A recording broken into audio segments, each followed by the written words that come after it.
এই যে সাবেকি versus theme পুজো, এইটাই সাবেকি পুজো ভালো ছিল না থিম পুজো ভালো। তো এই যে তুমি বলছো অ্যাওয়ার্ড উইনার ডিক্লেয়ার হচ্ছে, সেটা কি মেট্রিকে হচ্ছে? মানে আজকে একটা পুজো 1 কোটি টাকায় হচ্ছে, একটা পুজো 10 লাখ টাকায় হচ্ছে। যে 10 লাখ টাকায় সে পুজোটা করছে, সে কি কম্পিট করার মতো জায়গায় আছে, নাকি এটা পুরোটাই মানি গেম হয়ে গেছে? এটা যে কত বড় এখন একটা টপিক হয়ে দাঁড়িয়েছে তোকে বলে বোঝাতে পারবো না। আগের বছর কাশী বোস লেন যেই পুজোটা করেছিল, লোকের গায়ে কাটা দিচ্ছিল। মানে আমি যখন বেরোচ্ছিলাম, আমি দেখছি লোকেরা ইমোশনাল হয়ে বেরোচ্ছে। আমার কাছে পুজো হচ্ছে এইটা। পুজোটা এমন একটা প্ল্যাটফর্ম যেখানে আমরা প্রতিবাদ করতে পারি, যেখানে আমরা মানুষের রুজি রোজগার দিতে পারি। কিন্তু চাকরি ছেড়ে তো কেউ আন্দোলন করছি না, আমাদের রুজি রোজগারটা তো আছে। কিন্তু পুজোটা বন্ধ করা মানে হচ্ছে এই পুরো গোষ্ঠীকে রোজগারের থেকে বাইরে বার করে দেওয়া। আমার কাছে না প্যান্ডেলের থেকে প্রতিমাটা খুব বেশি ম্যাটার করে। মানে অনেস্টলি বলতে গেলে আমার মানে 50%-এর বেশি ভালো লাগে না। মানে মনে হয় দুর্গাপুজোর অ্যাডভার্টাইজমেন্ট হচ্ছে, মানে আমি ওই অ্যাড দেখতে যাচ্ছি, আমি পুজোটাকে এনজয় করতে যাচ্ছি। যে 19 আর 20-তে আমরা 2 বছর পর পর সেরা পুজো পেয়েছিলাম। এই একটা ট্রেন্ড এসে যাচ্ছে যে মুহূর্তে প্রাইজ ডিক্লেয়ার হয়ে যাচ্ছে তারপরেই ভালো ভালো আর্টিস্ট সব বুক হয়ে যাচ্ছে। মানে সমাজসেবী সংঘ আজকের নয়, একটা খুব কঠিন সময় আমাদের পুজোটা শুরু হয়। 46-এর রায়ট যখন লেগেছিল। পুজো তো এসেই গেল, আর মাত্র 3 দিন। তো এরকম একটা সময় পুজোর একটা তো এপিসোড বার করতেই হবে, যার জন্যে আমরা আজকে আমাদের গেস্ট অরিজিৎ মৈত্র ওনাকে ডেকেছি। তো সমাজসেবী যে দুর্গোৎসব পুজোটা হয় সেটার ব্যাপারে সবাই আশা করছি জানেন। তো অরিজিৎ আঙ্কেল মেনলি সমাজসেবী পুজোটা উনি অর্গানাইজ করেন। অ্যান্ড সমাজসেবীর জার্নিটার ব্যাপারে আমরা আজকে জানবো, এবং তাছাড়া পুজো ইন জেনারেল অনেক কিছু পুজো নিয়েই কথা হবে। পুজো তো এসেই গেছে, তো থ্যাংক ইউ এই পুজোর মধ্যেও আপনারা আমার এপিসোডটা দেখছেন, তো এটাই খুব ভালো লাগছে। অ্যান্ড আর দেরি না করে ভিডিওটা শুরু করা যাক। So let's listen, learn and leave.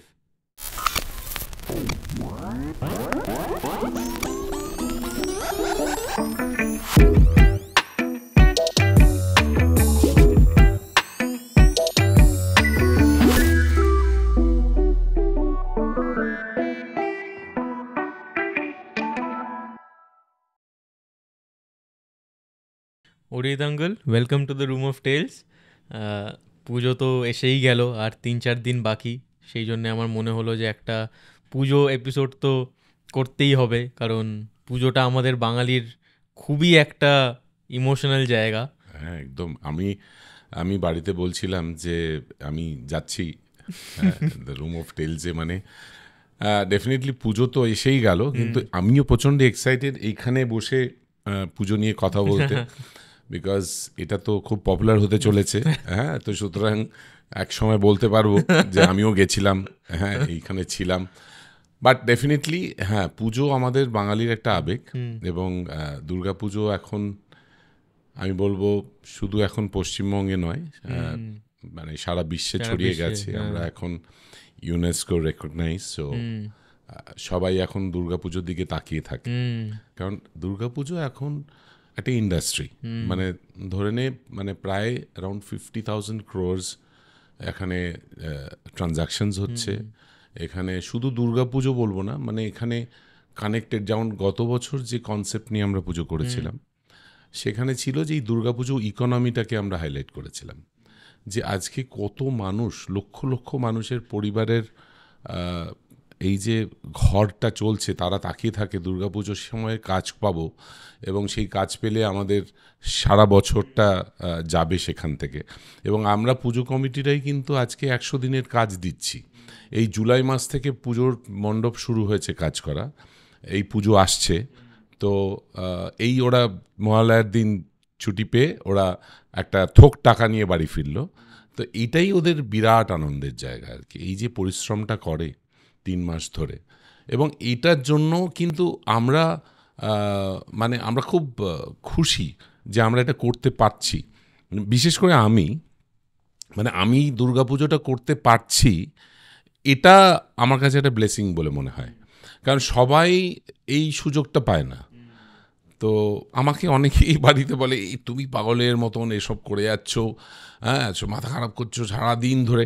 কিন্তু এটা একটা আলাদা প্যাশন, মানে এটা একটা আলাদা এনার্জি। হ্যাঁ আমি তোকে বলে বোঝাতে পারবো না, মানে যখন দুর্গাপুজোটা আসে, মানে এমনি আমি একটু লেট রাইজার, মানে আমি হয়তো সকালবেলা ঘুম থেকে 9টার সময় উঠি, একটু রাতে ওই ওয়েব সিরিজগুলো দেখে দেখে শুই, কিন্তু দুর্গাপুজো এলে মানে অদ্ভুতভাবে রাতের পর রাত আমি জেগে থাকি, মানে আমার ঘুম আসে না, এটা করতে হবে, পরের দিন কি কি করতে হবে টেনশনে। সেটা, হ্যাঁ মানে কারণ এটা কি সব প্ল্যানিংয়ের ব্যাপার না, আর এত মানুষ, এত লক্ষ লক্ষ মানুষ আসে, সব রকম সম্প্রদায়ের লোক আসে, মিডিয়া আসে, সেলিব্রিটিজরা আসে, তো তাদের অর্গানাইজ করা পুরো জিনিসটাকে, তার সাথে সাথে দুর্গা পুজোটা যেন ঠিক করে হয় সেই দিকটা তাকানো, তো সব দিক দিয়ে পুরো ব্যাপারটা যে দেখা, বিশেষ করে আমাদের পুজোটা একটু অন্য ধরনের পুজো। আমি একবার ইন্টারাপ্ট করছি, যারা আমাদের অডিয়েন্স যারা জানেন না, আমি একবার একটু বলতে চাই, অরিজিৎ আঙ্কেল সমাজসেবী সংঘ আপনারা সবাই জানেন, আপনারা সবাই নিশ্চয়ই গেছেন এবং যান, মানে রিলিজিয়াসলি, আমি তো যাই। তো অরিজিৎ আঙ্কেল এর খুবই বড় একটা কন্ট্রিবিউশন আছে টু ইন সমাজসেবী সংঘ, অ্যান্ড উনি জেনারেল সেক্রেটারি অফ সমাজসেবী। তো এবার তুমি কন্টিনিউ করো। মানে সমাজসেবী সংঘ আজকের নয়, 1946 সালে একটা খুব কঠিন সময় আমাদের পুজোটা শুরু হয়। 46-এর রায়ট যখন লেগেছিল, সেই সময় আমাদের বাড়িটা জাস্ট তখন একতলা। আমার ঠাকুরদা, আমরা বাংলাদেশ থেকে এসে এখানে বাড়ি করেছিলাম 42-তে। তখন বাবারাও আসেনি, শুধু ঠাকুরদা এসে শুরু করেছিল বাড়িটা। তো ওই সময় যে রায়ারটা লাগে, তখন মানে আমাদের ওই অঞ্চলটা পুরো মিলিটারি একটা ব্যারাক ছিল, এবং প্রচুর স্বাধীনতা সংগ্রামীরা ওখানে একটা জমায়েত করতেন, এবং তার মধ্যে বিখ্যাত মানুষরা ছিলেন, যেমন লীলা রায় ছিলেন, শরৎ বোস ছিলেন, মেঘনাথ সাহা ছিলেন, যদুনাথ সরকার ছিলেন। খুব সম্ভ্রান্ত একটা পাড়া, এবং সেখানে তারা ওই তখন আন্দোলন চলছে, সেই সময় এই রায়টটা লাগে, এবং তখন এরা আমাদের ঠাকুরদা এবং আরও কিছু তার পাশাপাশি যারা বাড়ি করছিলেন সেই সময়, তারাও খুব ওয়েল অফ ছিলেন তখন। তো সেই সময় তারা একটা ফান্ড কালেকশন করেছিলেন। তো ফান্ড কালেকশন করে রায়ট এফেক্টেড মানুষদের সাহায্য করবে, তো কোথায় টাকাটা দেব? তো তখন লীলা রায় বলে আপনারা রেড ক্রসে গিয়ে জমা দিন। তখন উনিও সাথে গেছিলেন, গিয়ে এবার যখন টাকাটা জমা দেওয়া হয়, তখন রেড ক্রস থেকে অবভিয়াসলি জিজ্ঞেস করে যেটা কী নামে টাকাটা জমা হবে। তো তখন লীলা রায় আমাদের এই পুজোর, অবশ্য তখন পুজো শুরু হয়নি, তখন জাস্ট স্টার্টিং, তখন উনি নামকরণ করেন এটা সমাজসেবী সংঘের নামে আপনি টাকাটা জমা নিন, এবং পরবর্তীকালে এই কমিউনাল হারমোনিটা রাখার জন্য উনি বলেন যে আপনারা একটা দুর্গা পুজো শুরু করুন, তাতে কি হবে, একটা পাড়ার মধ্যে একটা সমন্বয় হবে, সবাই আসবে। তো সেই বছর অক্টোবর মাসে 1 অক্টোবর ষষ্ঠী ছিল, তো সেই বছর আমরা পুজো শুরু করি, এবং তখন ওই যে জমিগুলো খালি ছিল সেই জমিগুলোতে পুজো হতো, মানে যে জমিটা আবার বাড়ি উঠে গেল, তারপরের বছর হয়তো আরেকজনের জমিতে পুজো হচ্ছে, এরমভাবে হচ্ছিল। হতে হতে যখন অ্যাকচুয়াল পুজোর যে টেম্পোটা ওঠে, তখন আমার বাবারা, তখন মানে ঠাকুরদা তখন তো বয়স হয়ে গেছে, তো বাবারা আবার পুজোটা যখন করে, তখন আমার জেঠু বলতাম, কাজল কাকু বলতাম। তো তখন আমার মনে আছে যে 1960 সালে, 1970, মানে 69 মোস্ট প্রবাবলি, তখন একটা মানে প্রাইজ ডিক্লেয়ার হয়েছিল ফ্রম আমাদের এই ট্যুরিজম থেকে, West Bengal tourism first prize declare করলো। সে বছর আমরা সেকেন্ড হয়েছিলাম, আমরা একটা সিলভার ফলক পেয়েছিলাম। সেই থেকে যে সমাজসেবীর একটা নাম হলো, সেই নামটা মানে ক্রমশ তখন মানে থাকতে শুরু করলো। তারপর আমার পুজোতে তো চাঁদা তোলা, মানে যখন বরণ হচ্ছে তখন পিঁড়ি ধরা, এই ধরনের কাজ তো ছোটোবেলা থেকে, মানে আমাদের বাড়ি পুজোর মতনই ছিল, আমাদের বাড়িতে রান্না হতো, ভোগের পুজোর জোগাড় হতো। আমার ঠাকুমার পরে আমার মা বরণ করতেন, যখন ঠাকুর বিসর্জন হবে তার আগে মা বরণ করতেন, এটা আমার একটা প্রথা ছিল। এবং আমাদের কোম্পানি ছিল, সেই কোম্পানির ট্রাক আসতো সেই বিসর্জনের জন্য, এবং সবাই মানে তখন আমার বাড়ি ভর্তি লোক, মানে আমরা একটা যৌথ পরিবার ছিলাম। দশমীর দিন আমার মনে আছে, মানে সেই প্রথাটা আমরা এখনও চালিয়ে যাই, লুচি মাংস খাওয়া অসম্ভব একটা তখন, মানে কি বলবো, মানে তখন একটা অন্য মজা ছিল আর কি, মানে সেই মজাটা আমরা চাক্ষুষ, তখন আমরা খুব ছোট। তো সেই থেকে না মানে পুজোর সাথে এমনভাবে একটা আত্মিক যোগাযোগ হয়ে গেছে।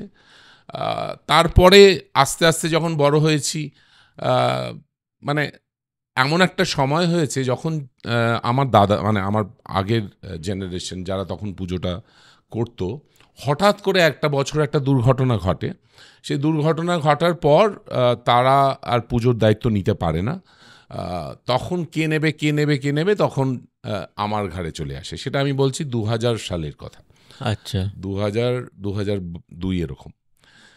সেই থেকে যে শুরু হলো এই চলছে, মানে সেই থেকেই আমি সেক্রেটারি, মানে বাড়িতেও অনেক এখন বলে যে কি করছো তুমি এরকম পাগলের মতন দুর্গাপুজো নিয়ে।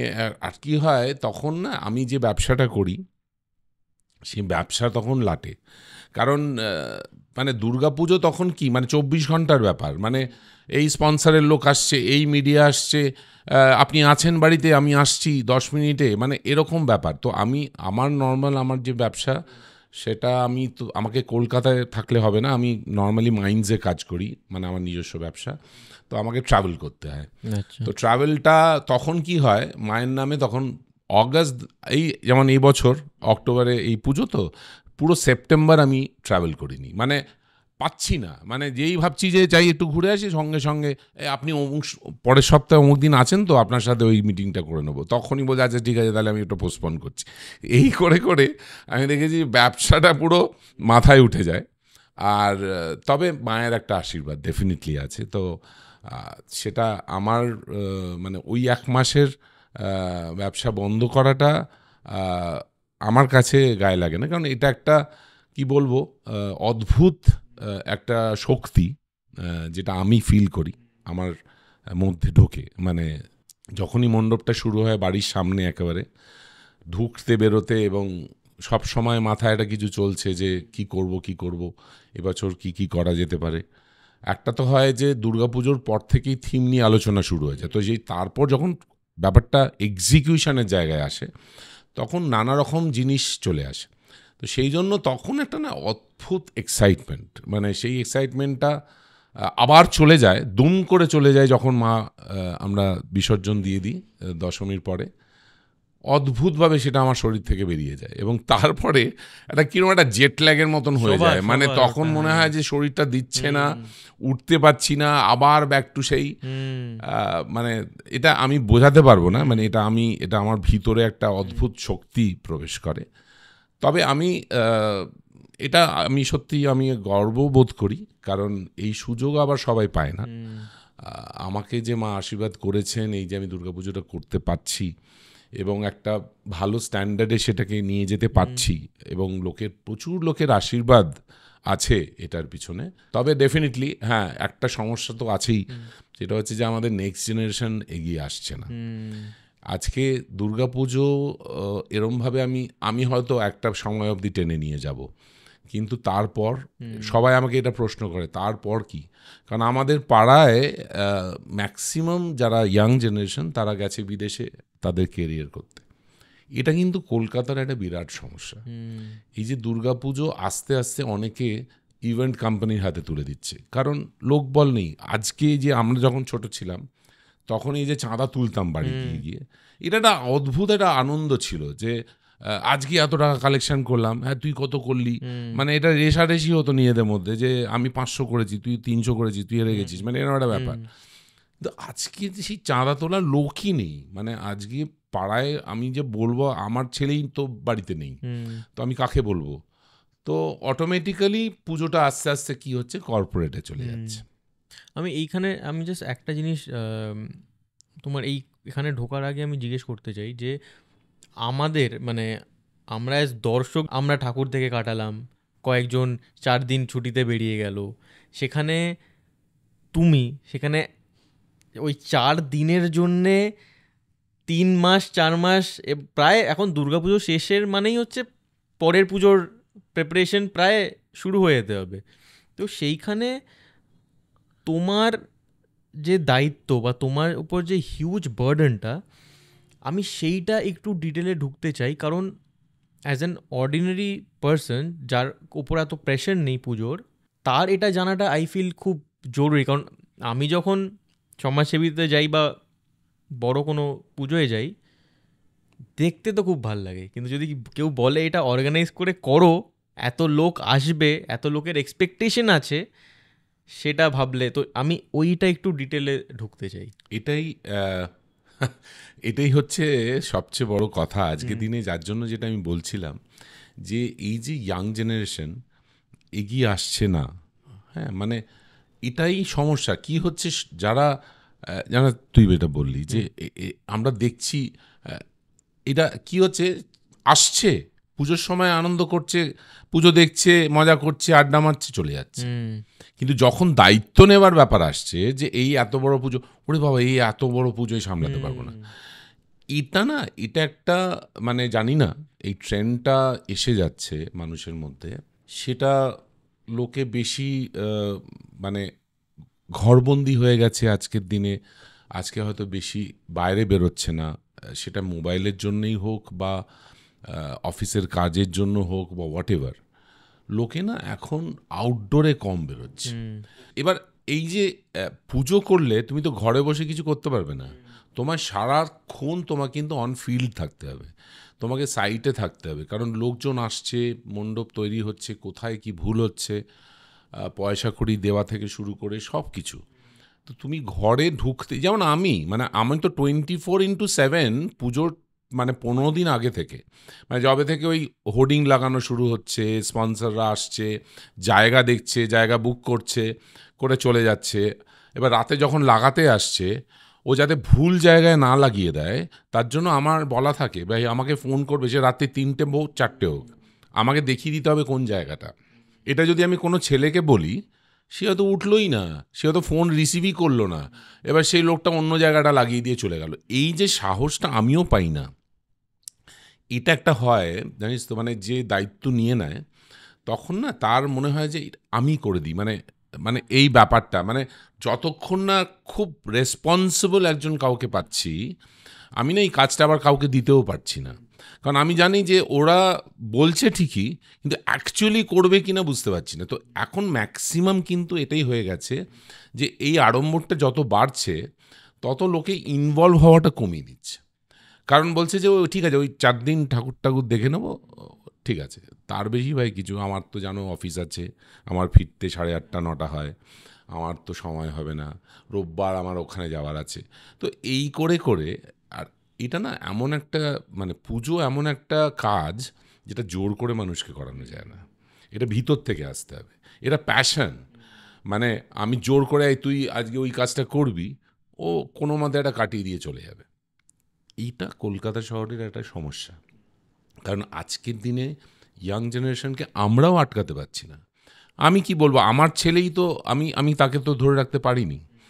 তো তারা তো কেরিয়ারের জন্য বাইরে যাচ্ছে, নয় ব্যাঙ্গালোর যাচ্ছে, নয় হায়দ্রাবাদ যাচ্ছে, নয় বাইরে চলে যাচ্ছে, বিদেশে চলে যাচ্ছে। তো আমরা যখন আমাদের সময়কার, আমরা যখন পড়াশুনো করে বড় হয়েছি, তখন তো বিদেশের এত অপরচুনিটি ছিল না। তখন আমরা কলকাতাতে, আমি সাউথ পয়েন্টে পড়ে বড় হয়েছি, আমি অটোমেটিক্যালি তারপরে সিটি কলেজে পড়েছি, তারপর আমার নিজের ব্যবসা শুরু করেছি। আমার ছিল ভাই আমি কলকাতাতে থাকবো, আমি কলকাতা ছেড়ে যাব না, কারণ কলকাতা ওয়াজ মাই প্রাণ। আমার এমন এখনও এই যে আমি ট্রাভেল করি, আমি 4-5 দিন হয়ে যাওয়ার পরে কিন্তু আমি একটু হোমসিক হয়ে যাই, আমি কলকাতায় ফিরে যাব। এটা কিন্তু আজকের জেনারেশন সেই টানটা হয়তো ফিল করছে না। সেটা কী রিজন সেটা আমি জানি না, হয়তো ক্যারিয়ারের একটা প্রেশার আছে। আমাদের সময় না এত ক্যারিয়ারের প্রেশার ছিল না, আমরা পুজোটা ভালোবেসে করেছি, আমরা চাঁদা তুলেছি, আমরা ঠাকুর আনতে গেছি, আমরা এই যে রাতে জাগাটা, এটা আমাদের কাছে একটা আনন্দ। তো যে এত লোক আসছে, হ্যাঁ, এবার আমরা তখন ঠাকুরের ছবি বিক্রি করতাম, আমি বলছি 70, 75, 80, যখন আমরা একদম ছোট, তো 5 টাকা করে তখন আমরা ব্ল্যাক অ্যান্ড হোয়াইট তখন প্রিন্ট করে নিয়ে আমরা ছবি বিক্রি করতাম, কি কটা ছবি বিক্রি করেছে। তো এই সব মুহূর্তগুলো না আজও ভুলি না, ওগুলো একটা নস্টালজিক হয়ে রয়েছে। তবে ডেফিনেটলি আজকের দিনে আমি বলবো পুজো কিন্তু আস্তে আস্তে অন্য মাত্রায় চলে যাচ্ছে, আর আস্তে আস্তে কর্পোরেট এর মধ্যে ঢুকে পড়ছে, স্পন্সার্সরা আসছে, কারণ স্পন্সার্সরা দেখছে this is the cheapest way of advertising.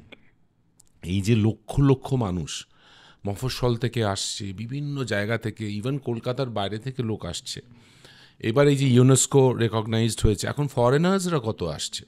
তো এই যে সারি সারি হোর্ডিং, সারি সারি গেট লাগানো হচ্ছে, এই যে বিজ্ঞাপন হচ্ছে, এটা এত সহজে এত সস্তায় ও তো মিডিয়াতেও পাবে না, নিউজ প্রিন্টেও পাবে না। তো সেই জন্য কর্পোরেটরা বড় বাজেট রাখছে যে দুর্গাপুজোয় বিজ্ঞাপন করব। তো অটোমেটিক্যালি কী হচ্ছে, পুজোর বাজেটগুলো বেড়ে যাচ্ছে। স্পন্সার্স বলছে যে আমাদের যেমন 1-2 বছর এরকম হয়েছে যে টাইটেল স্পন্সরশিপ, মানে পুরো পুজোটাই স্পন্সার্ড বাই অমুক কোম্পানি আর কি। তো এই করে করে কি হচ্ছে যে মানে বাজেট বেড়ে যাচ্ছে, বাজেট যেই বেড়ে যাচ্ছে তখন একটা অটোমেটিক প্রেশার চলে আসছে, কারণ পুজো বড় হচ্ছে। তো এই টাইটেল স্পন্সরশিপে কি হয় বেসিক্যালি, তো আমি তোমাকে বললাম যে আমার কোম্পানি, আমি তোমায় পুরোটা স্পন্সর করতে চাইছি, এন্ড তারপর মানে সেটা টাইটেল মানে আমি অমুক প্রেজেন্ট সমাজসেবী সংঘ আর কি, মানে তার পুরো এরিয়াটা সে বিজ্ঞাপন করছে, তার ব্র্যান্ডটা, এবং আমার নামের সাথে তার নামটাও থাকছে আর কি। মানে যেবার একবার 24 ঘন্টা আমাদের পুরো টাইটেল স্পন্সর ছিল, তো 24 ঘন্টার মহাপুজো ছিল সমাজসেবী সংঘ। তো সেই 24 ঘন্টার নানা রকমের প্রোগ্রাম, তার ব্র্যান্ডিং সব কিছু আমাদের ওই পুজোতে ছিল আর কি। কিন্তু ওই থিম কি হবে বা প্যান্ডেলের কি, সেগুলোই তো তোমাদের ডিসিশন থাকে? সেটা থাকে না, সেটা completely branding part, theme is completely আলাদা। হ্যাঁ, তবে ওই এখন কি হয়ে গেছে, যেটা মানে আমরা এখন একটা সমস্যার মুখে পড়ি মাঝামাঝি, সেটা হচ্ছে যে মানুষ এসে বলে ওই আগের পুজোটা খুব ভালো ছিল, এখন না বড্ড কর্পোরেট হয়ে গেছে, এখন আমরা ঠিক মতন ওই এত লোকের ভিড়, এত লোকের, আগে একটা পাড়ার পুজো ছিল আমরা এনজয় করতাম। তো এটার একটা কনফ্লিক্ট বাঙালির সব সময় আছে, যে আগে এটা সব বাঙালি বলে, দেখুন আমাদের সময় খুব ভালো হতো। এই যে সাবেকি ভার্সেস থিম পুজো, এটাই এক্স্যাক্টলি এটা, সাবেকি ভার্সেস থিম পুজো। সাবেকি পুজো ভালো ছিল না থিম পুজো ভালো? তো এখন আমার পাড়ায় যেহেতু অনেক পুরনো মানুষ এখনো থাকেন, আমাদের খুব একটা ফ্ল্যাট বাড়ি হয়নি, আগের বাড়িগুলোতেই আমাদের সিনিয়র্সরা থাকেন, তারা ওই কথায় গেলেই তখন বলে আমাদের সময় পুজোটা যেরকম ছিল এখন না সেই পুজো সেরকম পাই না, তোমাদের বড্ড এসব আড়ম্বর হয়ে গেছে, হ্যান ত্যান, কমার্শিয়ালাইজ। কিন্তু এখন তো আরোই ইউনেস্কো রেকগনাইজ হয়ে যাওয়ার পরে এখন এই যে এত প্রাইজ এসে গেছে, এখন স্পন্সার্সরাও বলে যে আপনার ওখানে কত ফুটফল হয়, এই যে এখন ফুটফল মেজার করে বিজ্ঞাপন হয়। তো আমি যদি বলি আমার এখানে লক্ষ লক্ষ মানুষ আসছে, তো তখন অটোমেটিক্যালি তারা ইন্টারেস্টেড, তাহলে আমার ওখানে প্রেজেন্স থাকতে হবে, এখানে এত ভিড় হচ্ছে। তো এইটা না এখন একটা ট্রেন্ড এসে গেছে। তো এখন আমি যদি ভাবি যে আমি আবার সেই 70 সালের পুজোটা বা 80 সালের পুজোটা করব, তাহলে আমি একদম অফ দ্য ট্র্যাক চলে যাব। তখন কিন্তু আমার মানুষ আর আমার পুজোটা দেখতে আসবে না, তার কারণ তখন এখন মানুষ না চমক দেখতে চায়। আজকে শ্রীভূমি, আমি নাম করেই বলছি, আজকে তারা একটা করে চমক দিচ্ছে, পুরো মফস্বল ভেঙে পড়ছে ওখানে, মানে পুলিশকে পুজো বন্ধ করে দিতে হচ্ছে, মানে এত মানে ভিড় হচ্ছে আর কি। তো এখন না মানুষের টেস্টও চেঞ্জ হয়ে গেছে। আগে যে এখন কিছু পাড়ার লোক হয়তো বলছে সেটা, কিন্তু আমি যখন সেই পুজোটা করব তখন সেই পাড়ার লোক আবার কি বলবে সেটা আমি কিন্তু জানি না, কারণ তখন ভিড় হবে না, তখন কেউ আসবে না, স্পন্সর কমে যাবে, আমার বাজেট কমে যাবে, তখন লোকের কি বলবে আমি জানি না, মানে that will be a huge risk. মানে আমি এত কষ্ট করে খেটে খুঁটে আজকে 2005 সাল থেকে না 2 সাল থেকে আমি যে পরিশ্রম করছি, করে করে যে দুর্গাপুজোটা যে জায়গায় নিয়েছি, আমরা লাস্ট 19 এবং 20 কোভিডের আগে পরপর 2 বছর আমরা থিমে, আমাদেরও সাবেকি পুজো ছিল, আমরা 2017 সালের পরে আমরা থিম পুজো শুরু করেছি। থিম পুজো মানে হচ্ছে যে একটা আর্টিস্টের হাতে পুরো পুজোটা তুলে দেওয়া। সাবেকি পুজো হচ্ছে প্রতিমা সাবেকি হবে, মণ্ডপ যেটা হলো সেটা আইদার একটা মন্দিরের মতন হলো কি একটা কোনো ডেকোরেশন হলো, কিন্তু প্রতিমার মধ্যে কিন্তু কোনো রকম আর্ট ঢুকবে না, ওটা যেরকম আমাদের পুরনো সাবেকি প্রতিমা হতো সেরকমই থাকবে। সেটাকে নর্মালি সাবেকি পুজো বলি আমরা। আর থিম হচ্ছে যে মানুষ আর্টিস্ট যেটা ভাবছে তার ভাবনার সাথে প্রতিমাও চেঞ্জ হচ্ছে। যে সে যদি মনে করে সে একটা গ্রাম্য পরিবেশে পুজো করছে, সে তখন হয়তো পুরোনো দিনের ডাকের সাজের করতে পারে, কিন্তু যখন সে একটা কোনো কনসেপ্ট নিয়ে পুজো করছে তখন কিন্তু সে মানে তার মতন করে দুর্গাকে ভাবছে। এবং বহু আর্টিস্ট আজকের দিনে মা দুর্গাকে বহুভাবে ভেঙেছে এবং ভেঙে চলেছে, এবং সেটা কিন্তু কলকাতা শহর কেন সব পৃথিবীর মানুষ দেখছে। এখন যেটা চলে এসছে দুর্গাপুজো আর্ট, একটা আর্ট ইনস্টলেশন। এখন কিন্তু দুর্গাপুজোর থেকেও এখন এটাকে বলা হচ্ছে আর্ট ইনস্টলেশন বা দুর্গাপুজো আর্ট। এই যে আর্টিস্টরা একটা এত বড় একটা প্ল্যাটফর্ম পেয়ে গেছে, তাদের ফ্রিডম দেওয়া হচ্ছে যে তুমি যা খুশি একটা বানাও, এবং সে নানা রকমভাবে ভাবছে। একটা স্পেস যেটা রাস্তা, সেই রাস্তাকে কমপ্লিটলি সে চেঞ্জ করে ফেলছে ফর দ্যাট 3 মান্থ। মানে ওই 3 মাসের মধ্যে যখন এখন যে পুজো দেখতে যখন লোক যাবে, সেই জায়গাটা চিনতেই পারবে না, কারণ সেই জায়গাটা কমপ্লিটলি চেঞ্জ হয়ে গেছে। আবার সেই পুজোটা কিন্তু আবার আমরা ভেঙে ফেলছি, ভেঙে ফেলে মানে আবার নতুন করে ভাবনা শুরু হচ্ছে।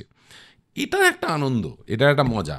অ্যান্ড এটা আমি রিলেটও করতে পারছি যে এই যে ধরো এই 3-4 দিন পর পুজো, অলরেডি কয়েকটা ছবি বেরোনো শুরু হয়ে গেছে। প্রথম দিনেই একটা প্যান্ডেল এতগুলো ছবি বেরিয়ে যাবে, হয়তো ইউনিক কিছু একটা করেছে, আমরা সবাই সেটার পেছনে ছুটবো।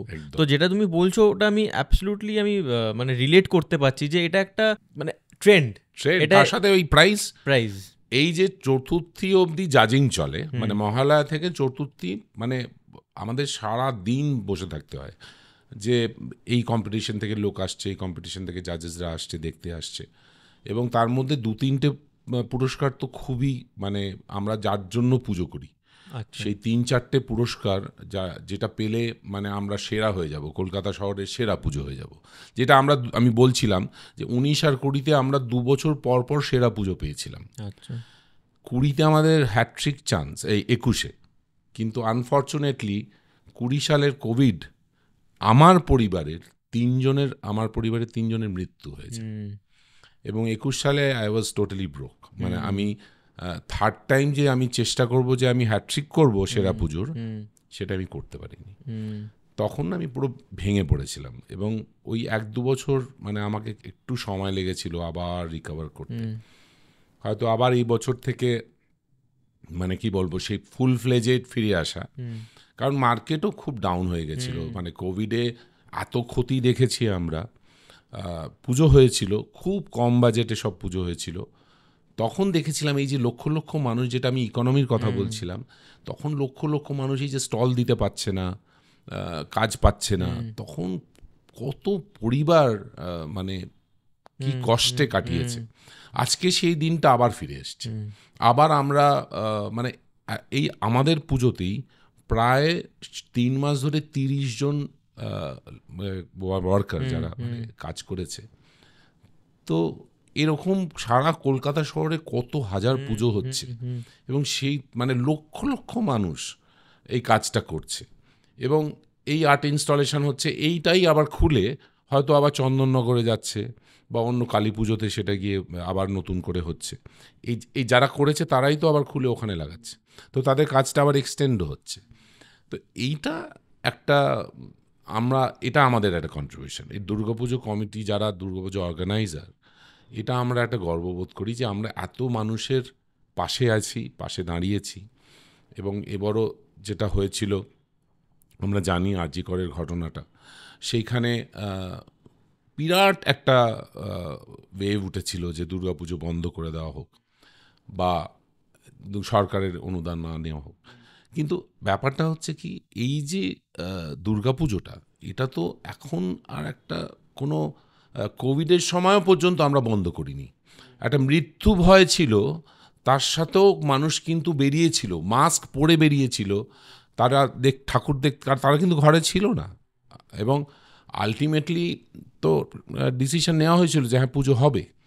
তো এবারও পুজোটা তো একটা এমন একটা প্ল্যাটফর্ম যেখানে আমরা প্রতিবাদ করতে পারি, যেখানে আমরা মানুষের রুজি রোজগার দিতে পারি। আজকে ধরুন আমরা আন্দোলন করছি, আমরা কিন্তু চাকরি ছেড়ে তো কেউ আন্দোলন করছি না, আমাদের রুজি রোজগারটা তো আছে, আমরা তো আন্দোলন করছি। কিন্তু পুজোটা বন্ধ করা মানে হচ্ছে এই পুরো গোষ্ঠীকে রোজগারের থেকে বাইরে বার করে দেওয়া। তো সেটা করা সম্ভব নয়। মানে আমার মনে হয় যে আজকে এই যে একটা জিডিপির কন্ট্রিবিউশন এই দুর্গাপুজো যেটা করছে ওয়েস্ট বেঙ্গলের একটা ইন্ডাস্ট্রি, যেটা প্রায় 50,000 কোটি টাকার কাছাকাছি পৌঁছে গেছে। ইকোনমিক টাইমসের একটা ছিল, এ নিয়ে রিপোর্ট ছিল, বিবিসির পর্যন্ত রিপোর্ট আছে, যার বেসিসে আজকে ইউনেস্কো রেকগনাইজ করেছে ইনট্যাঞ্জিবল কালচারাল হেরিটেজ। তো আজকে এটা কিন্তু একটা বিশাল জায়গায় যেতে চলেছে। মানে আমি বলবো next 10 years down the line, আমি তো ভাবছি যেটা আমাদের ফরেনার্সদের জন্য আলাদা একটা কিছু ব্যবস্থা করতে হবে, যে তারা যাতে কমফর্টেবলি এসে দেখতে পারে। কারণ তারা তো এই এত ভিড় ঠেলে ঢুকতে পারবে না, কারণ তারা অভ্যস্ত নয় এই ভিড়ের মধ্যে ঠাকুর দেখা। তাদের জন্য আমাদের একটা প্যাসেজ করতে হবে, একটা কিছু বার করতে হবে, তাহলেই জিনিসটা কিন্তু সারা বিশ্বে ছড়িয়ে পড়বে। আজকে আমরা এটা আর পশ্চিমবঙ্গ বা ভারতবর্ষের মধ্যে রাখতে চাইছি না। আজকে প্রচুর অ্যাওয়ার্ড এসে গেছে যেখানে কনসালেটের ফরেনার্সরা এসে জাজ করছে, কিন্তু তাদের যেহেতু জাজ করতে আসছে তাদের আমরা আলাদা করে নিয়ে আসছি, তারা দেখছে, দেখে চলে যাচ্ছে। বা একটা এখন যেটা হয়ে গেছে, যেটা দুর্গাপুজো আর্টের উপরে লোকে আসছে দেখছে, কিন্তু যখন অ্যাকচুয়াল ভিড়টা শুরু হয় এই চতুর্থী থেকে নবমীর যে একটা অসম্ভব একটা ভিড়, সেখানে এখনও কিন্তু প্রচুর বাঙালিও আছে যারা ভিড় অ্যাভয়েড করে আর কি, বাবা অত ভিড়ে যাব না আর কি। তো সেরকমভাবে কিছু একটা করতে হবে যাতে মানে অ্যাটলিস্ট আমরা চাইব যে বিদেশিরা আসুক, যারা তাদের কি হবে, আমাদের এই আমরা যে কষ্টটা করছি, এই যে 3 মাস ধরে এত মানুষ কষ্ট করে একটা আর্ট ইনস্টলেশন করছে, সেটা যেন সারা পৃথিবীতে ছড়িয়ে পড়ে। আজকে বিভিন্ন ইউনেস্কোর যে ট্যুরিস্ট স্পটগুলো যেগুলো আমরা এখন দেখতে যাই, সেরকমভাবে যেন এটাও ডেভেলপ হয়, এবং সেটা হচ্ছেও অলরেডি, সেটা শুরু হয়ে গেছে। গত বছর প্রচুর ফরেনার্স এসেছিল, তো এবছর আরও বেশি ব্যবস্থা করা হয়েছে, তাদের টাকার ব্যবস্থা করা হয়েছে। তো এটা আস্তে আস্তে ডাউন দ্য লাইন মানে এটা বেড়েই চলবে, এর কোনো শেষ নেই। আমরা আর ফিরে তাকাতে পারছি না। মানে আমার বাড়িতেও কিছু লোক হয়তো বলছে, কিন্তু সেই রিস্কটা আমি অ্যাটলিস্ট নিতে পারছি না। এই প্রেশারটা এখন এসে গেছে, এই অ্যাওয়ার্ডস এসে গেছে। মানে সাবেকি পুজো ডেফিনেটলি ভালো ছিল, কিন্তু আমরা না এখন শপিং মলে গিয়ে শপিং করি, আমরা তো এখন আর নিউ মার্কেটে যাই না। আমরা এখন এসিতে থাকতে অভ্যস্ত হয়ে গেছি। আমরা এসি, আগে আমার মনে আছে লোডশেডিং হতো, আমরা বারান্দায় বসে হাত পাখা নাড়তাম। আজকের দিনে লোডশেডিং যদি 5 মিনিট 10 মিনিটের জন্য হয়, আমরা পাগল হয়ে যাই। আমরা এসির বাইরে বেশিক্ষণ থাকতে পারি না, আমাদের ফিরে সঙ্গে সঙ্গে মনে হয় যে কোথায় একটা এসি আছে, ভাই শপিং মলে ঢুকে চলো। তো এই যে একটা মানুষের একটা বিহেভিয়ারাল চেঞ্জ হয়েছে, তো অটোমেটিক্যালি আমি তো আর এখন সেই সাবেকি পুজোয় সেই ওরকমভাবে ফিরে যেতে পারবো না, কারণ আমার পুজোটা একটা জার্নির মধ্যে দিয়ে যাচ্ছে। তো সেইখানে যখন আমি 19 আর 20-তে সেরা পুজো হলাম, আমার সেই 69-এর কথা মনে পড়ে গেল, যেখান থেকে আমাদের একটা লিপ হয়েছিল, যেবার আমরা প্রাইজ পেলাম, তখন থেকে সবাই নাম মানে আমাদের একটা ক্রাউড আছে যারা আমাদের এসে বলে যে আপনাদের পুজোটা না দেখলে ঠিক আমাদের দুর্গাপুজো দেখা মানে হলো না আর কি। এবং বিশেষ করে না, মানে আমাদের সত্যিই মানে সমাজসেবীর পুজোটা এখনও আমি মনে করি খুব জাগ্রত বলে। আমাদের পাড়ায় যারা ছিল চলে গেছে, তারা কিন্তু ঠিক দুর্গাপুজোর সময় আসে, অষ্টমীর পুজো দেয়, আমাদের এখানে সিঁদুর খেলা খেলে। মানে তাদের মধ্যে একটা কাপড় দেয়, সেই কাপড়টা হয়তো কোনো একটা মানত করা কাপড়, সেটা কাউকে দেয়, নিশ্চয়ই মানত পূরণ হয়, তার জন্য প্রতি বছর তারা ফিরে আসে। তো এইটা তোমার কাছে কোথাও প্রেশার লাগে না যে এভরি ইয়ার এত লোক ওয়েট করছে, একটা এক্সপেকটেশন সেট করা যেটাকে বলে, মানে এক্সপেকটেশন সেট করা একটা জিনিস, কিন্তু সেটাকে মেনটেন করে যাওয়াটা আরও ডিফিকাল্ট জিনিস। তো সেখানে এই যে ধরো থিম যেটা বলছো, এখন যে থিমে শুরু হয়ে গেছে, এই থিমটা এই 3 দিন পর পুজো, নেক্সট ইয়ার কি হবে সেইটার থিম কি অলরেডি ভাবা শুরু হয়ে গেছে, নাকি সেটা কত দিনের মধ্যে শুরু হবে? আমাদের হয় যে আর্টিস্ট ধর কিছু কিছু পুজোর এরকম ট্রেন্ড এসে গেছে যে তারা ভীষণ পুরস্কার ভিত্তিক পুজো করে, কিন্তু সমাজসেবী ঠিক সেরকম নয়। আমরা জনগণের জন্য পুজো করি, তার সাথে পুরস্কার অবশ্যই থাকে, কারণ পুরস্কার পেলে আমরা জানি যে আমাদের একটা অ্যাডিশনাল ভিড় হবে, কিন্তু আমাদের একটা ফিক্সড ক্রাউড আছেই, মানে সেই ক্রাউড আসেই, মানে সেটা আমি যদি প্রাইজ নাও পাই আমার কাছে সেই ক্রাউড আসবে। কিন্তু প্রাইজ পেলে যারা প্রাইজ ফলো করে তারা হয়তো আর অ্যাডিশনাল আরও হয়তো লক্ষ মানুষ আসবে, তো সেই এক্সপেকটেশন ডেফিনেটলি একটা থাকে। কিন্তু সেটা যদি না পাই, আমার মনে হয় এরকম নয় যে আমার পুজো শেষ হয়ে গেল, মানে কি হবে, আর তো কিছু না, এবার চলো চিন্তা করো নেক্সট ইয়ার কী করবো। কিন্তু আমাদের হয় যতক্ষণ না মা জলে পড়ছেন, আমাদের রেড রোড কার্নিভালে আমরা পার্টিসিপেট করি, সেখানে লক্ষ্মী পুজোর আগের দিন সেটা হয়, তারপর লক্ষ্মী পুজো হয়, লক্ষ্মী পুজো শেষ হয়ে যাবার পরে আমরা আবার ভাবনা চিন্তা শুরু করি। আচ্ছা, কারণ এবার আর্টিস্ট, আমরা যে আর্টিস্টকে নিয়ে এবছর করছি, সে আর্টিস্টকে হয়তো অন্য কেউ ডিমান্ড করলো, তাকে বেশি বাজেট দিল, আমি হয়তো সেই বাজেটটা দিতে পারলাম না, তখন আর্টিস্ট সেইখানে চলে গেল, তখন আমাকে আবার নতুন আর্টিস্ট খুঁজতে হবে। তো কিন্তু ভালো আর্টিস্ট আমি দেখেছি, ওই যেই আমাদের পুরস্কারগুলো ডিক্লেয়ার হয়ে যায় বাই ষষ্ঠী, যেই ষষ্ঠীতে কিছু কিছু পুজো আছে যারা পেল না, সঙ্গে সঙ্গে সপ্তমীর দিন তারা নেক্সট ইয়ারের জন্য শিল্পী বুক করে দেয়। আচ্ছা, যারা ভালো শিল্পী, মানে যারা এবছর প্রাইজ পেল, তারা সঙ্গে সঙ্গে নেক্সট ইয়ারের জন্য বুকড হয়ে গেল। এবার আমি যদি দেরি করি, মানে আচ্ছা ঠিক আছে দেখি 1 মাস, তখন যখন আমি দেখতে যাব তখন দেখলাম ভালো আর্টিস্টটা কিন্তু কেউ নেই, তখন আমাদের কম্প্রোমাইজ করতে হয়। এই একটা ট্রেন্ড এসে যাচ্ছে যে মুহূর্তে মানে প্রাইজ ডিক্লেয়ার হয়ে যাচ্ছে, তারপরেই ভালো ভালো আর্টিস্ট সব বুক হয়ে যাচ্ছে। আচ্ছা, কারণ নেক্সট ইয়ারের পরিকল্পনা শুরু হয়ে যাচ্ছে যে এটাকে কিভাবে করা যায় না করা যায়। তবে আমরা এখনও সেরকম হার্ডকোর কম্পিটিশনের মধ্যে এখনও যাইনি, যদিও 2 বছর যদিও আমরা সেরা পুজো পেয়েছি, কিন্তু আমাদের মধ্যে একটা আছে যে আমরা থিম পুজোয় ডেফিনেটলি গেছি, কিন্তু আমরা প্রতিমাটাকে কিন্তু এখনও সেই মাতৃরূপটাকে রাখার চেষ্টা করেছি। মানে একেবারেই যে মানে আর্ট ফর্ম হবে সেরকম নয়, কারণ আমাদের পাড়ায় এত সিনিয়র মাসিমা, কাকিমা, জেঠিমা এরা রয়েছে, তারা এই পুজোটা বলছি না, আমাদের পুজোটা কিন্তু ভোর 4টের সময় মঙ্গল আরতি দিয়ে শুরু হয়, এবং প্রতিটা আচার মেনে পুজো হয়, মানে টাইম ঘড়ি ধরে। মানে এবছর যেমন আমাদের সন্ধি পুজো পড়েছে সকাল 6:40, সকাল ভোর 5টা থেকে মানে মহিলারা সব জড়ো হয়ে যাবে, মানে তারা হয়তো রাতে ঘুমোবেই না, মানে পুজোর জোগাড় ফোগাড় ভোর 4টে থেকে শুরু হয়ে যাবে। এখানে কোনো কম্প্রোমাইজ নেই। আমাদের পুজোটা যার জন্য সবাই ফিল করে যে এইখানে পুজোটা সত্যি হয় ভালো করে, তো সেই জন্য আমাদের চলতে থাকে। এছাড়া আমাদের আরেকটা জিনিস হয়, সেটা হচ্ছে যে আমাদের একটা কালচারাল সাইড আছে। আমরা গতবার একটা খুব ভালো নাটক করেছি, যেটা আগে আমাদের বাবাদের মধ্যে ট্রেন্ড ছিল। পুজো হয়ে যাবার পরেই মানে পাড়াতেই নাটক হতো, যাত্রা হতো, নাটক হতো, জলসা হতো, যেটা আজকাল এই থিমের পুজোর জন্য হয়তো করে ওঠা যায় না, কারণ এতটাই পরিশ্রম হয় আমাদের যে দশমীর পরে না, মানে এই ঠাকুর যেই বিসর্জন হয়ে গেল আমাদের শরীর ছেড়ে দেয়, মানে তারপর আর কোনো এনার্জি থাকে না। সেই জন্য আমরা লাস্ট ইয়ার কী করেছিলাম, একদম এক্সক্লুসিভলি মহিলারা, সব লেডি মেম্বার্সরা ওরা নাটক করেছিল, প্রোগ্রাম করেছিল, একটা ফ্যাশন শো হয়েছিল আর একটা নাটক হয়েছিল। তো সেইখানে এবছরও আমাদের কিছু পরিকল্পনা আছে, তো এইটাও চলে।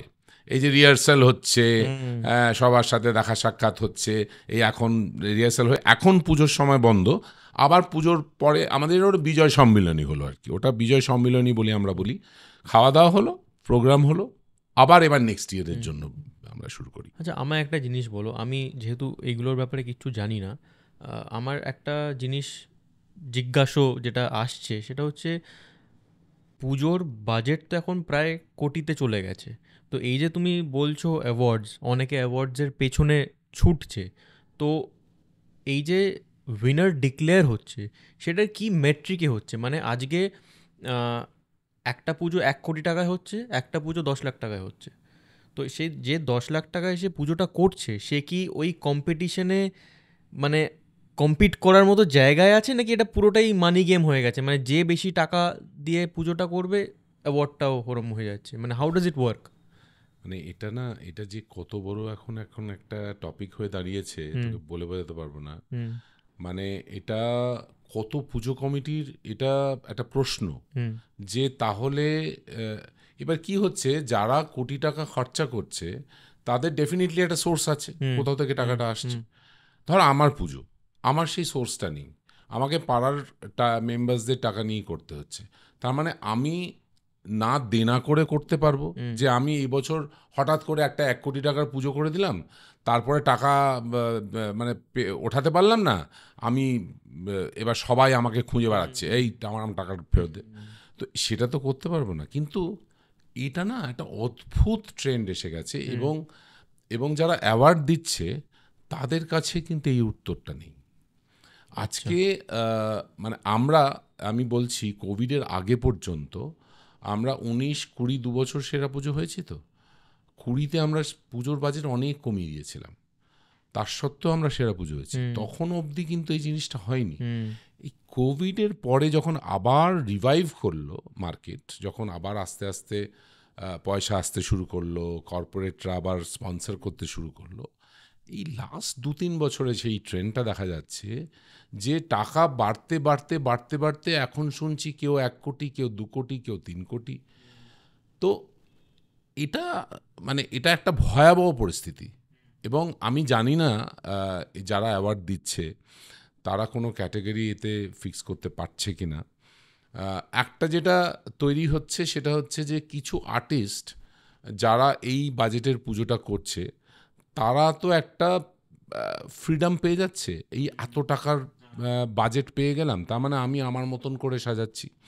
এবার যে পাচ্ছে না তার সেই রকম লেভেলে ক্রিয়েটিভ মাইন্ড হতে হবে, তবে সে ওই টাকার মধ্যেই কোনো একটা চিপ র মেটেরিয়াল দিয়ে একটা সুন্দর একটা ভাবনা দিয়ে, কনসেপ্ট দিয়ে, যে কনসেপ্টটা সবাইকে নাড়িয়ে দেবে। হয়তো যেরকম গত বছর একটা খুব কম বাজেটের পুজো সিলেক্টেড হয়েছিল, কিন্তু ফাইনালি প্রাইজটা পায়নি অবভিয়াসলি, কারণ সে হয়তো লোকের চোখে পড়েছে কিন্তু অতটাও ভালো নয়, মানে এরকম ব্যাপার। তো এটা না এখন, যার জন্য আমি যেটা একটু আগেও বলছিলাম যে সমাজসেবী যে শুধু প্রাইজের জন্য পুজো করছে তা নয়, ডেফিনেটলি প্রাইজ একটা পয়েন্ট, কিন্তু যদি আমি না পাই, আমার সপ্তমী থেকে পুজো বন্ধ হচ্ছে না, আমরা পুজো করছি, আমরা পুজোর দিন রাত্রিবেলা ধনুচি নাচছি, আমরা আরও নানা রকমের প্রোগ্রাম করছি, আমাদের সামনে বিজয় সম্মেলনী যে প্রোগ্রাম থাকছে সেটা নিয়ে রিহার্সাল করছি, আনন্দ করছি, সেগুলো চলছে। কিন্তু কিছু পুজো আছে যাদের টার্গেটই হচ্ছে যে এই সেরা পুজোটা আমাকে পেতে হবে, তা নাহলে আমার পুজো করার কোনো মানে নেই। এবং সেটা আরও ইনস্টিগেট করে আর্টিস্টরা, কারণ আর্টিস্ট তো আজকে যদি সে পুজোর অ্যাওয়ার্ডটা না পায়, তার পরের বছরের মার্কেটটা তো ড্রপ করবে। তো আজকে তার ভ্যালুটা বাড়ানোর জন্য তাকে প্রাইজ পেতেই হবে, এবং সে যখনই প্রাইজ পাচ্ছে না তখনই তার মধ্যে একটা ডিপ্রেশন আসছে, এবং তখনই তো সে ইনফ্লুয়েন্স করার চেষ্টা করছে, ঠিক আছে এবার হলো না, সামনের বছর ডেফিনেটলি আমি একটা ভালো কিছু করার চেষ্টা করছি, কিন্তু বাজেটটা বাড়াতে হবে, আপনি একটু বাজেটটা একটু বাড়ান। তার জন্য কি হচ্ছে, আজকে এই কর্পোরেটরাই, যে আমি আজ বলছিলাম টাইটেল স্পন্সরশিপ বা কিছু, এইগুলো আস্তে আস্তে চলে আসছে। তো আজকেই এই আমি যদি 5টা মানে সেরা অ্যাওয়ার্ডের কথা বলি, তার মধ্যে কারোর এমন কোনো ক্যাটাগরি নেই যেটা কম বাজেটের পুজোকে দেওয়া হবে বলে, কিন্তু এটা করা উচিত। আজকে যে ট্রেন্ডটা আসছে, আমি একটা রিসেন্টলি যারা এই অ্যাওয়ার্ড করে তাদের সাথে কথা বলছিলাম, তাদের বললাম যে এমন একটা অ্যাওয়ার্ড করো যেটা আইডিয়া বেস, আইডিয়ার তো কোনো প্রাইস ট্যাগ হয় না, যে সবচেয়ে কম বাজেটে বা মোটামুটি একটা বাজেটে এত সুন্দর করে করেছে বা একটা ভালো আইডিয়া বার করে করেছে, তাকে একটা ক্যাটাগরিতে রাখো। এই নয় যে আজকে আমি 5টা ভালো পুজোকে দিলাম, এবার 5টা ভালো পুজো তো অলরেডি তারা ওই রকম বাজেট করে পুজো করেছে। ভালো পুজো মানে বেশি টাকার পুজো, বেশি টাকার পুজো অবভিয়াসলি, কারণ যে প্রসারতাটা আজকে গত বছর একটা পুজো সমস্ত অ্যাওয়ার্ড পেয়েছে, সে একটা কি জাইগ্যান্টিক একটা পুজো করেছে যেটা দেখলেই লোকের চোখ ধাঁধিয়ে যাচ্ছে। তো অটোমেটিক্যালি মানে লার্জার দ্যান লাইফ যদি মানুষ কিছু দেখে, আমার মনে পড়ে সেই দেশপ্রিয় পার্কের সবচেয়ে বড় দুর্গা হিস্ট্রি হয়ে রয়েছে সারা মানে কলকাতার পুজোর। আমাদের পুজো বন্ধ করে দিতে হয়েছিল, কারণ ওটা ঠাকুরটা লার্জার দ্যান লাইফ, মানে সেটা দেখার জন্য লোক পাগল হয়ে গেছিল। তো সেরকম মানে আজকে যদি আমি 2 কোটি টাকা খরচা করে একটা কিছু তৈরি করছি, সেটা অবভিয়াসলি তো একটা বিশাল কিছু একটা হতে চলেছে। এবার সেটার আইডিয়া যদি ভালো না হয়, কিন্তু একটা জাইগ্যান্টিক জিনিস তৈরি করো, সেটা একটা লোককে নাড়িয়ে দিচ্ছে, লোক ভিড় করছে সেটা দেখতে গিয়ে। এবং অবভিয়াসলি যে আর্টিস্ট করছে সে অত টাকা পেয়ে ডেফিনেটলি সেটাকে খুব ভালো জায়গায় একটা নিয়ে যাচ্ছে। তো এখানে আর্টিস্টদেরও একটা ক্ষোভ আছে, আর্টিস্টদেরও বক্তব্য আছে, যারা হয়তো সেই বাজেটের পুজো পাচ্ছে না। কারণ এই বাজেটের পুজো করার কিন্তু লোক কম, মানে কমিটি কম। আমি ধরে নিচ্ছি সারা কলকাতা শহরে হয়তো 10টা পুজো কমিটি আছে যারা এই রকম বাজেটে পুজো করছে, বাকি কিন্তু নর্মাল যেরকম হয়। কিন্তু তারা ওই 6টা-7টা পুজো ভালো পুজোর মধ্যে ঢুকতে পারছে না, বা সেই আর্টিস্টটা পাচ্ছে না।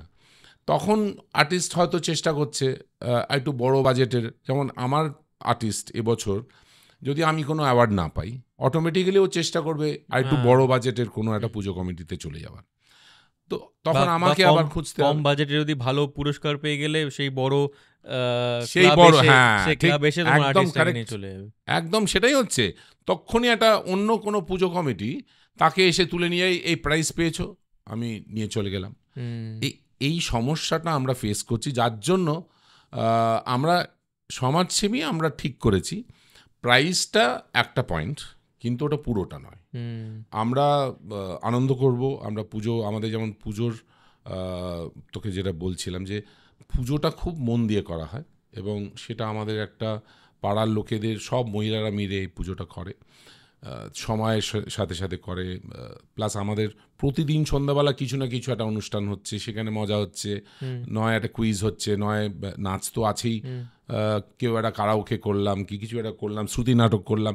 তো এই আনন্দটা থাকছে। মানে আমাদের যেহেতু সমাজসেবী, এটা পাড়ার পুজো, এখনও আমরা পুরোপুরি কর্পোরেট হয়ে যাইনি, আমরা এখনও পাড়াটাকে ধরে রেখেছি, পাড়ার লোকেদের ইনভলভ করার চেষ্টা করছি। যদিও ইয়াং জেনারেশন নেই আমাদের পাড়ায়, তারা চলে গেছে, কিন্তু তাও সিনিয়র যারা আছে তারা আসে, তারা বসে, আমরা নানা রকমের অনুষ্ঠান করি, তো সেটা চালিয়ে যাচ্ছে। বাট এটা দুর্গাপুজোর জন্য, মানে কলকাতার দুর্গাপুজোর জন্য কিন্তু একটা বড় থ্রেট। এবং আমি যখনই মিডিয়া সাথে কথা বলি বা জাজেসদের সাথে কথা বলি, আমি এই অ্যাঙ্গেলে কথা বলার চেষ্টা করি যে আপনাদের একটা ক্যাটেগরি করা উচিত, যে যারা কম বাজেটে খুব ভালো পুজো করছে বা খুব ভালো আইডিয়া কনসেপ্ট নিয়ে পুজো করছে, তাদের একটা গুরুত্ব দিতে হবে। তা নাহলে এই আর্টিস্টগুলো আস্তে আস্তে ফ্রাস্ট্রেটেড হয়ে যাবে, আর মানে কতদিন সাস্টেন করবে। কারণ এবার তো দুর্গাপুজো, যদি তুমি 4 বছর ধরে কোনো অ্যাওয়ার্ড না পাও, কোনো দুর্গাপুজোর কমিটি তো ওকে নিতে চাইবে না, তো তাহলে ওই লোকটা কি করবে? এই জায়গাটা আস্তে আস্তে চলে আসছে। তার জন্য কি হচ্ছে, কয়েকটা আর্টিস্ট খুব বড় লোক হয়ে যাচ্ছে, আর বাকি যে আর্টিস্টগুলো, তাদের মধ্যে যে ক্রিয়েটিভিটি নেই আমি বলবো না, আছে, কিন্তু হয়তো পার্টিকুলার ওই বছরটা হয়তো সে ক্লিক করতে পারলো না। সব পুজোই ভালো, এমন কোনো এত কষ্ট করে যে সব পুজোগুলো হচ্ছে, কোনো পুজোই আমার কাছে খারাপ নয়, সবাই ভালো পুজো করছে, কিন্তু ওই ক্লিক করার ব্যাপারটা, বা একটা মানি ওরিয়েন্টেড, যেটা তুই বললি যে ম্যাক্সিমাম বাজেট ওরিয়েন্টেড পুজো হয়ে যাচ্ছে আস্তে আস্তে কলকাতা। আর মেনলি যেটা আমি খুবই ওল্ড স্কুল বলতে গেলে, আমার কাছে না প্যান্ডেলের থেকে প্রতিমাটা খুব বেশি ম্যাটার করে। মানে প্রতিমাটা ভালো লাগতে হবে আমার। প্যান্ডেলে ওই অত রকম এইসব করে মানে ঠিক আছে, কিন্তু আমি যাচ্ছি ঠাকুর দেখতে, আমার ঠাকুর এটাই রিলেট করতে হবে। এইটাই আমি বললাম না, সমাজসেবী থিমে এসছে ঠিকই, কিন্তু আমরা কিন্তু প্রতিমাতে এখনো পর্যন্ত আমরা সেই রকম আর্ট ফরম্যাটে আনতে দিইনি। তার কারণ হচ্ছে এখনো কিন্তু আমরা বলি আমরা ঠাকুর দেখতে যাচ্ছি, আমরা কিন্তু প্যান্ডেল দেখতে যাচ্ছি বলি না। মানে ইন জেনারেল যদি আমরা কাউকে বলি কোথায় আছি, আমরা ঠাকুর দেখে আসি, তো তার মানে কি ম্যাক্সিমাম লোক আলটিমেটলি তো ঠাকুরের সামনে গিয়েই দাঁড়াচ্ছে। তো প্রতিমার একটা সাংঘাতিক মাহাত্ম্য আছে। তো তোমার কি মনে হয় এই যে তুমি যে কমার্শিয়াল সাইডটা বললে অফ এখন কারেন্ট দিনের, তোমার কি মনে হয় এখন জিনিসটা এরকম বিজনেসের মতো হয়ে গেছে বলে কি একটা সার্টেন সেকশন তোমাকে বলছে যে না সাবেকি পুজোটাই ভালো ছিল কারণ তখন এই জিনিসগুলো ছিল না? হ্যাঁ, সেটাও হতে পারে। এক্স্যাক্টলি। মানে অ্যাকচুয়ালি ব্যাপারটা কি হচ্ছে যে যত স্পন্সার্স আসবে তত তো জিনিসটা কমার্শিয়াল হ্যাঁ। হবে।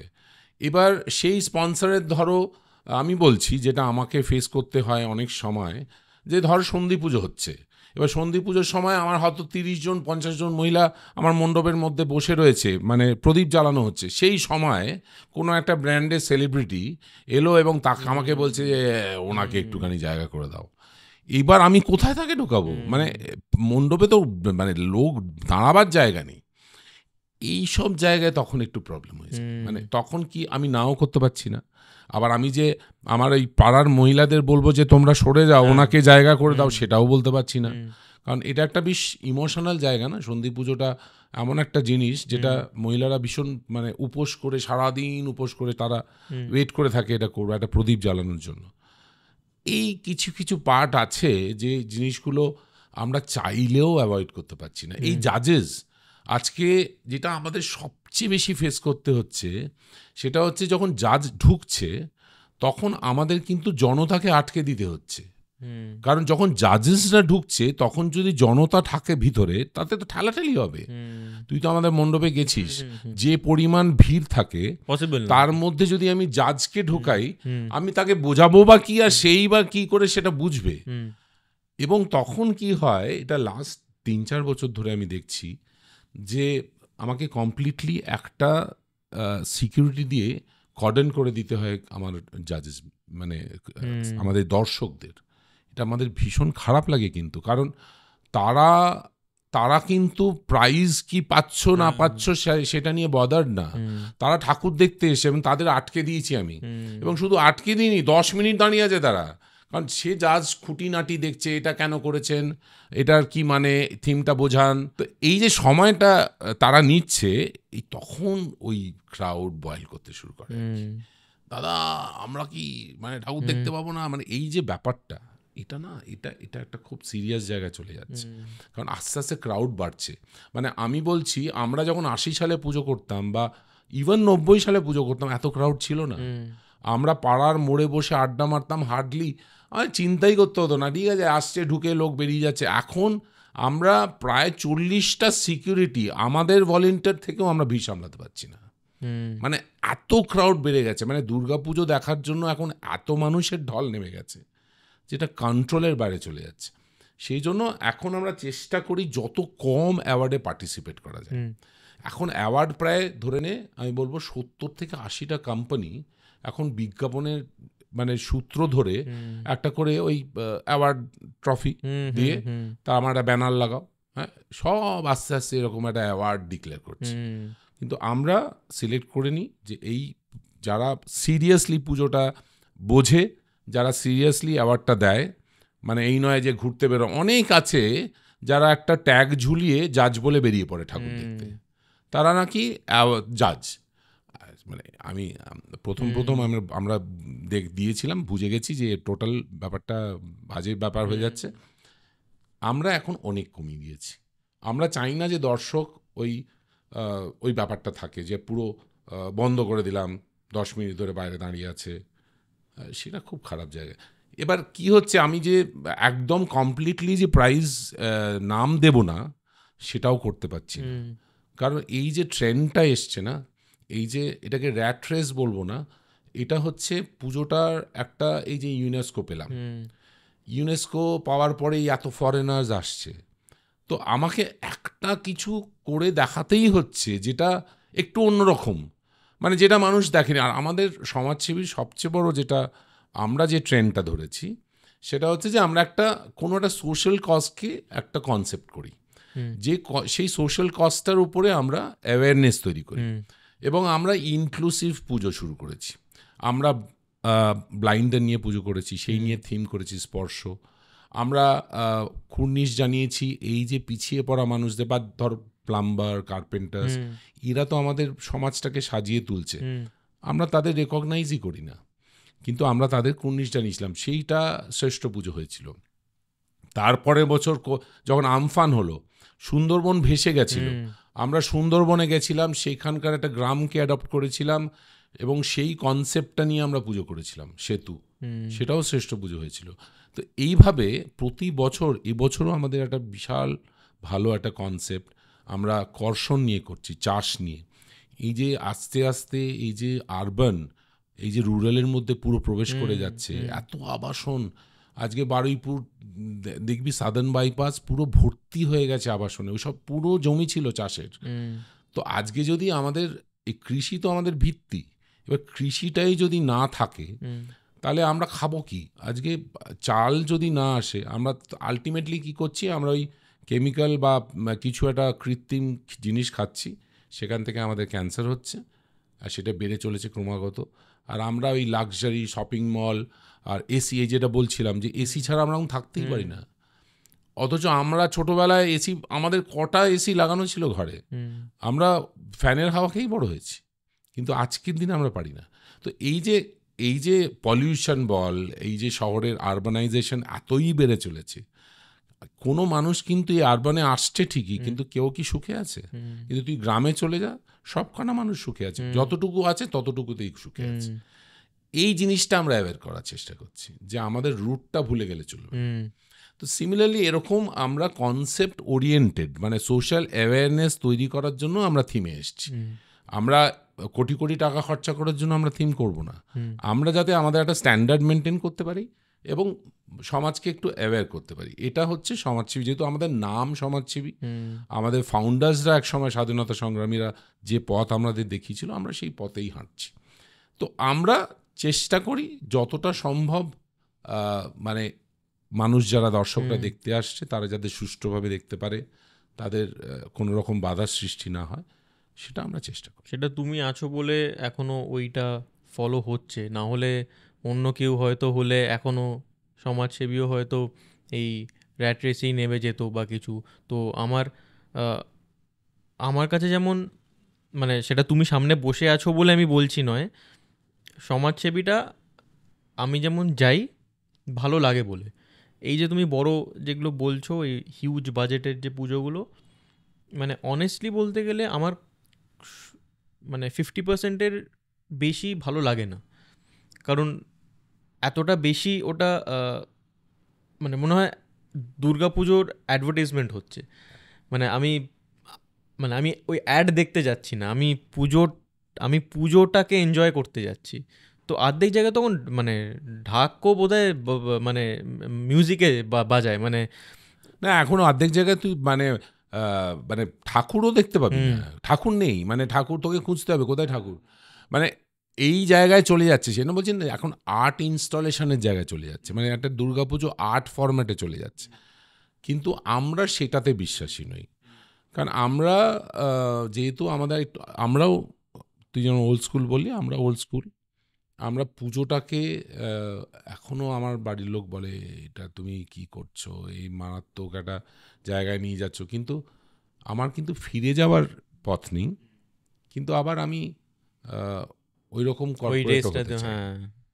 মানে এই যে ধরো আগের বছর কাশী বোস লেন যেই পুজোটা করেছিল, লোকের গায়ে কাটা দিচ্ছিল। মানে আমি যখন বেরোচ্ছিলাম আমি দেখছি লোকেরা ইমোশনাল হয়ে বেরোচ্ছে।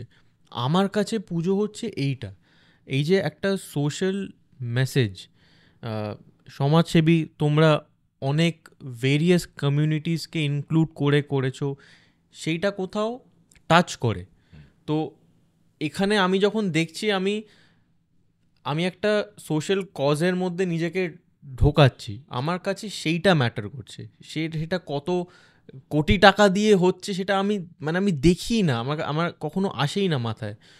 তো তোমার সাথে সারাদিন কথা বলা যাবে পুজো নিয়ে, এবং পুজোটা এমনই একটা জিনিস সারাদিন কথা বলা যায়। হ্যাঁ, একদম। আমি এন্ড করতে চাই একটাই প্রশ্ন তোমাকে করে, যে এই যে ধরো এটা 2024, 2014-এ দাঁড়িয়ে 2024 কীরকম হতো হয়তো প্রেডিক্ট করতে পসিবল ছিল না। তুমি কি 2035-এ গিয়ে দুর্গাপুজো কীরকম হবে তুমি কিছু ফিল করতে পারছো? না সত্যি, মানে আমি তো বললাম, মানে 2014 কেন, আমরা 2019, 18, 19, 20 বিফোর কোভিড আমরা ভাবিনি যে 24-এ এসে বা 23-এ এরকম পুজো দেখব। কারণ আমরা জানি কোভিড কত বড় একটা আমাদের সমাজকে নাড়া দিয়ে গেছিল। তবে একটা জিনিস যেটা বুঝতে পারছি যে পশ্চিমবঙ্গে দুর্গাপুজো একটা বড় ইন্ডাস্ট্রি হতে চলেছে, এতে কোনো সন্দেহ নেই। এবং এইখানে প্রচুর মানুষ কাজ করতে আসবে, আরও বাড়বে এটা। কারণ কি হচ্ছে যে যারা আজকে হয়তো ছোট পুজো করছে তাদের মধ্যে একটা উচ্চাকাঙ্ক্ষা তৈরি হচ্ছে যে আমরাও ওর মতন পুজো করব, আমরাও একটু বাজেট বাড়াবো। এবং সেরকম যে পুজোগুলো হয়তো 10 বছর আগে ছিলই না, তারা আজকে একটা বড় সড়ো পুজোয় দাঁড়িয়েছে। আমরা যেমন আমাদের একটা সেটিং আছে যে আমরা এই স্ট্যান্ডার্ডটা মেনটেন করে যাবো। মানে আমরা 70 সালে যেরকম পুজো করেছি, 2000-এও তাই করেছি, হয়তো 24-এ এসে আর একটু বেটার হয়েছে। কিন্তু এমন নয় যে একটা বিশাল আমরা লাক্সারি করছি, তা নয়। এই সোশ্যাল কনসেপ্টটা থাকবেই। কিন্তু কিছু পুজো আছে যারা এই রেশারেশির মধ্যে বড় করার চেষ্টা করছে। যেমন এবছরও 2-3টে পুজো হঠাৎ করে বড় হয়ে গেছে। তো সেরকম 35-এ গিয়ে দেখবো যে এরকম পুজো অনেক আরও এসে গেছে, যারা কিছু সোর্স পেয়েছে টাকার, সে থেকে আরও বেশি ইনভেস্ট করেছে। তবে এটা একটা ভালো, আমি বলবো যে এই যে যারা কোটি টাকাও খরচা করছে, আমি প্রাইজের দিকটা বাদ দিলাম, আমি যেটা হচ্ছে সেটা হচ্ছে যে পশ্চিমবঙ্গের রেভিনিউ আর্নিং হচ্ছে। এটা আমি বলবো যত বাজেট বাড়ছে তত বেশি লোকে টাকা পাচ্ছে, তত বেশি লোক কাজ করতে পারছে। এটা একটা ব্রাইটার সাইড।